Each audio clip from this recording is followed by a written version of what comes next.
மூவரின் பெயர்களையும் சொல்லுங்கள். இஸ்மாயில் அலைஹிஸ்ஸலாம், இப்ராஹிம் அலைஹிஸ்ஸலாம், அன்னை ஹாஜரா. ஆம், இப்ராஹிம் அலைஹிஸ்ஸலாம், இஸ்மாயில் அலைஹிஸ்ஸலாம், அன்னை ஹாஜரா. சரியான விடை. 5 புள்ளிகளை பெற்றுக் கொள்கிறதுக்கு மத்திய கல்லூரி தேசிய பாடசாலை அணி. எனது பார்வையாளர்களை, போட்டியாளர்களை, வானொலி நேயர்களே, முதலாம் சுற்று முடிவை இப்போது பார்வையாளர் கேள்வி நேரம். விடைதெறிந்த பார்வையாளர்கள் விரைந்து வந்து மேடையில் சரியான விடை சொன்னால் உங்களுக்கு நிகழ்ச்சி அனுசரணையாளர்கள் கொழும்பு 9 தெமடகுட வீதி இலக்கம் 77 அமைந்திருக்கும் மாபெரும் புத்தக இல்லம் இஸ்லாமிக் புக் ஹவுஸ் ஸ்தாபனத்தார் வழங்கும் பரிசை வென்று செல்லலாம். இதுதான் பார்வையாளர்களுக்கான கேள்வி. நபி ஸல்லல்லாஹு அலைஹி வஸல்லம் அவர்கள் ஹஜ் கடமைக்காக மதீனாவில் இருந்து வருகை தந்த போது இஹ்ராம் கட்டிய இடம், அந்த இடத்தின் பெயர் என்ன?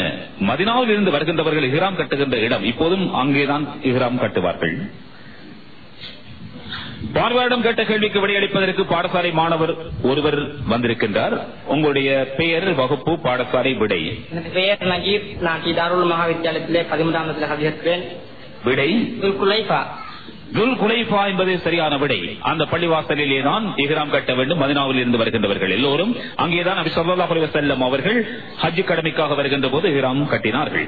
இந்த சரியான விடை கூறியிருக்கும் மாணவருக்கான புத்தக பரிசை கொழும்பு 9 தெமடகுட வீதி இலக்கம் 77 மாபெரும் புத்தக இல்லம் இஸ்லாமிக் புக் ஹவுஸ் ஸ்தாபனத்தின் சார்பில் அதன் கணக்காளர் ஜனாப் ஜௌஃபர் சாதிக் அவர்கள் வழங்கி கௌரவிப்பார்கள். இதோ பார்வையாளர்களே, போட்டியாளர்களே, வானொலி நேயர்களே, முதலாம் சுற்றின் முடிவு. முதலாம் சுற்றிலே முள்ளிப்பத்தானை சிராஜ் முஸ்லிம் மகாவித்யாலயம் இஸ்ரோ பாடசாலை 10 புள்ளிகளை பெற்றிருக்கிறது. இவரோடு போட்டியிட்டுக் கொண்டிருக்கும் கிண்ணியா மத்திய கல்லூரி தேசிய பாடசாலை 20 புள்ளிகளை பெற்றிருக்கிறது. இந்த நிலையில் 2ஆம் சுற்று முதலாவது போட்டியாளரை அளிக்கின்றோம். கிண்ணியா மத்திய கல்லூரி தேசிய பாடசாலை தலைவர் ஐஎம் அர்ஷாத். உங்களுக்குரிய கேள்வி இதுதான். இரட்டை ஆட்சிக்காலம் முடிவுக்கு வந்தது ஓர் உடன்படிக்கையின் படி. இதன்படி இலங்கை முடிக்குரிய நாடாகியது. இவ்வாறு இரட்டை ஆட்சியை முடிவுக்கு கொண்டு வந்த உடன்படிக்கை என்ன பெயர் கொண்டு அழைக்கப்படுகிறது? என்ன உடன்படிக்கை?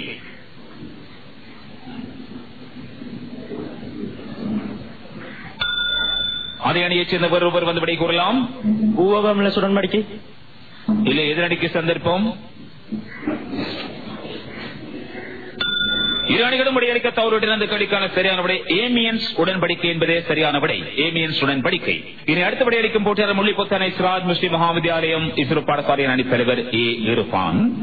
உங்களுக்கான கேள்வி இதுதான். மிக இலகுவான வினா. நீங்கள் பாடசாலையிலிருந்து எந்தெந்த ஊருக்கெல்லாம் சுற்றுலா சென்றிருக்கிறீர்கள்? நுவரெலியா, கண்டி, கொழும்பு.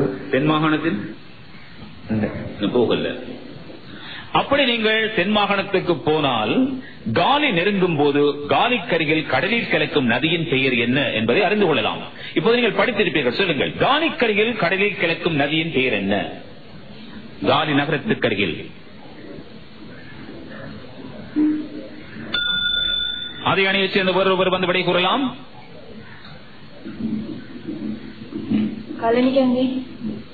கடனி கங்கை கொழும்பு கருகிலே கடலில் கலக்கிறது. எதிரணிக்கு சந்தர்ப்பம்.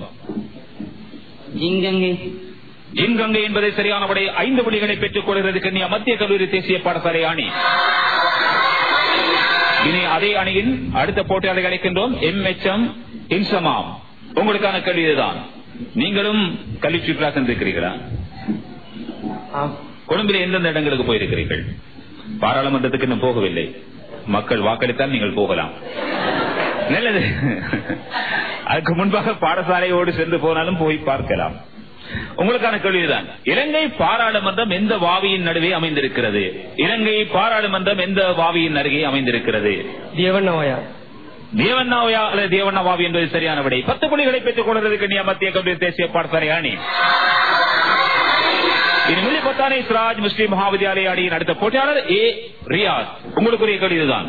கேபிட்டல் மூலதனம் என்ற நூலை எழுதிய உலக பிரசித்தி பெற்றவரின் பெயர் என்ன? கேபிட்டல் மூலதனம் என்ற பெயரில் நூலை எழுதிய உலக பிரசித்தி பெற்றவரின் பெயர் என்ன?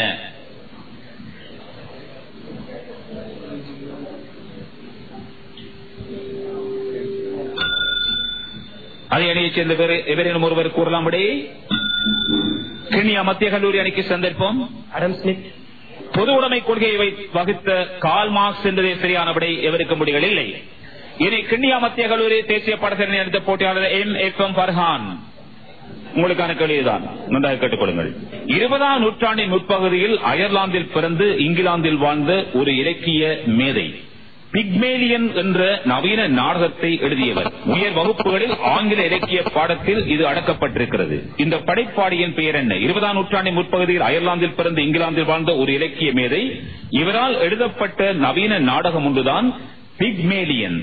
இந்த பிக்மேலியன் என்ற நவீன நாடகத்தை ஆங்கில இலக்கிய பாடத்திலும் அடக்கியிருக்கிறார்கள். இந்த படைப்பாளியின் பெயர் என்ன? இல்லை, அதிகணியைச் சேர்ந்தவர் ஒருவர் வந்து விடை கூறலாம். ஷேக்ஸ்பியர் இல்லை. எதிர் தரப்புக்கு சந்தர்ப்பம்.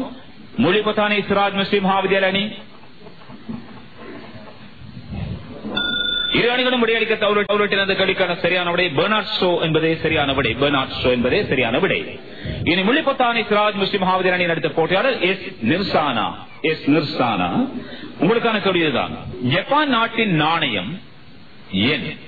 மியான்மர், அதாவது பர்மா படைய பெயர். மியான்மரின் நாணயத்தின் பெயர் என்ன?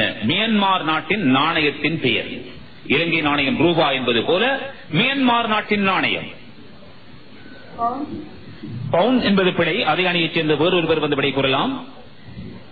யூரோ இல்லை. கிண்ணியா மத்திய கல்லூரி அணிக்கு சந்தர்ப்பம். கியாட் என்பதே சரியான விடை. எவருக்கு முடியல் இல்லை. கியாட்.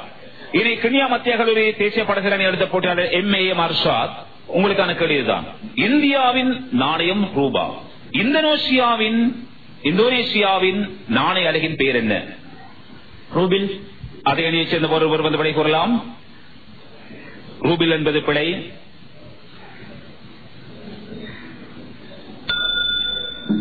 எதிரடிக்கு சந்தர்ப்பம். இந்தோனேஷியா நாட்டின் நாணய அலகு. இரு அணிகளும் முடியெடுக்க தொடர்ந்து ருப்பியா என்பதே சரியான விடை. எவருக்கு முடியல்? ருப்பியா என்பதே சரியான விடை. இனி முலிபத்தானி சிராஜ் முஸ்லிம் மகாவித்யாலய அணி நடத்த போட்டியாளர் AM மிஸ்ரா பானு, உங்களுக்கான கேள்வி இதுதான். ஐக்கிய நாடுகளின் செயலாளர் நாயகம் ஒருவர் பற்றிய கேள்வி. 1961 செப்டம்பர் மாதத்திலே ஆப்பிரிக்காவில் விமான விபத்தில் பலியான ஸ்வீடன் நாட்டைச் சேர்ந்த ஐக்கிய நாடுகள் செயலாளர் நாயகமாக இருந்தவரின் பெயர் என்ன?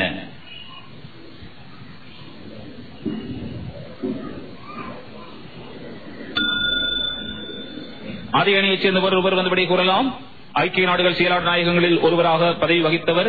1961 செப்டம்பரில் ஆப்பிரிக்காவில் விமான விபத்தில் பலியான ஒருவர் ஸ்வீடன் நாட்டைச் சேர்ந்தவர். பெயர் என்ன?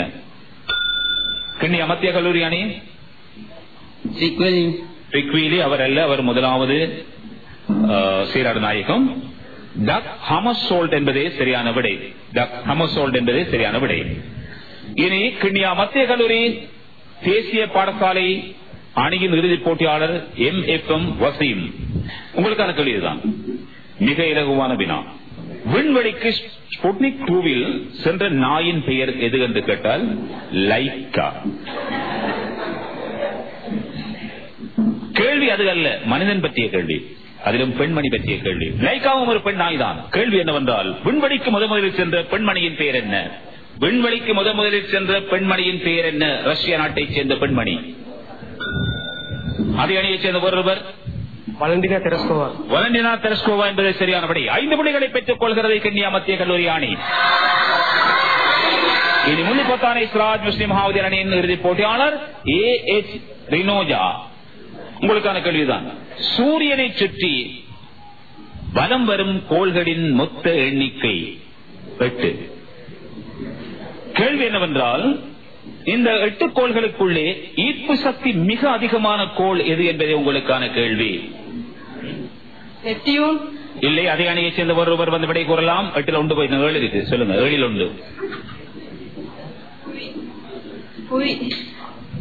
இல்லை. 6 இருக்கு.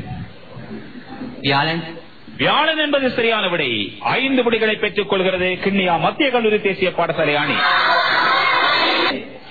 பார்வையாளர்களே, போட்டியாளர்களே, வானொலியர்களே, இரு சுற்றுக்களாக நடைபெற்று முடிவடைந்திருக்கும் இன்றைய அறிவுக்களஞ்சிய போட்டியின் முடிவு. இன்றைய போட்டியிலே முலிபத்தானி சிராஜ் முஸ்லிம் மகாவித்யாலயம் இஸ்ரு பாடசாலை 10 புள்ளிகளை பெற்றிருக்கிறது.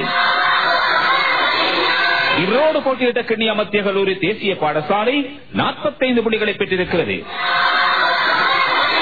35 மேலதிக புள்ளிகளால் கிண்ணியா மத்திய கல்லூரி தேசிய பாடசாலை அணி வெற்றி ஈட்டிக் கொண்டது. நல்லது பார்வையாளர்களே, போட்டியாளர்களே, வானொலியினர்களே, இன்ஷா அல்லாஹ் அடுத்த வாரம் அறிவு கலைஞர் நிகழ்ச்சியை சந்திப்போம். அதுவரை விரிந்தது உலகம் பறந்தது, செல்வம் செல்வங்களில் எல்லாம் உயர்ந்தது அறிவு செல்வம். அறிவினை முதலாய் கொண்டு பொது உலகினை அலங்கரிக்க அணிவகுத்திருக்கும் மாணவ செல்வங்களின் வருங்காலம் வளமாக மீண்டும் மீண்டும் வாழ்த்தி விடைபெறுகின்றோம். அஸ்ஸலாமு அலைக்கும் வரஹ்மத்துல்லாஹி வபரகாத்துஹு.